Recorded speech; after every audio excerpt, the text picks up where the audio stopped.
So it's no secret that North America has a smaller player base than every other major region in the world. But not only do we have less talented players rising to the top, our teams are accidentally doing something to make matters worse. We're promoting them before they're ready. Hear me out. Imagine you're a talented player rising in solo queue and you start playing in the tier 2 scene. You can already think of some names like Sniper, Fake God, Srtty, players with amazing mechanics who rose through prominence on their carry style of play. Now when they play in tier 2, they're sometimes so good that they can play whatever style that they want and they get to carry. They can play things like Ribbon or Vayne top or Kindred and Graves jungle, and even though it's not a carry meta, they can split push, get ahead, and have big impacts on their team. Ironically, this is where all the problems start, because for tier 2 teams they're on, it's a no-brainer to let them play the champions they're really good at because it gives their team a higher chance of winning. And this starts the snowball and makes matters worse, because these flashy plays will make them stand out, and because they get a lot of resources on these teams, their stats will start to look good. Now, LCS teams may start looking at these players and think,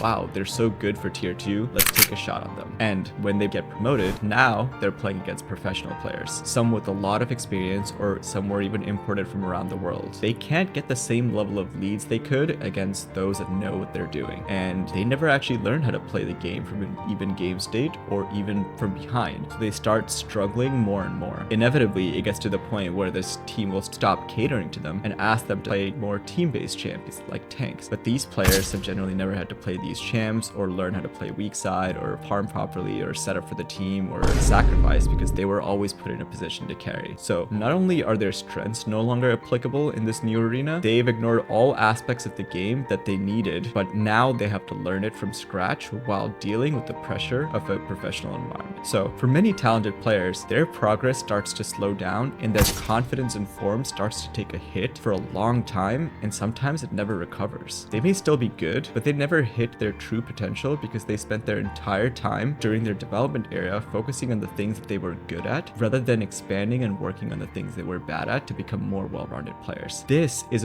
why it's really crucial for LCS teams who want to find talented players to start that process by partnering with teams in tier 2 and making sure that these players are on a path that will prepare them for what's coming rather than expecting them to be ready. This is the only way that the players who are rising up are going to be able to hit their true potential and sustain that for a long period of time.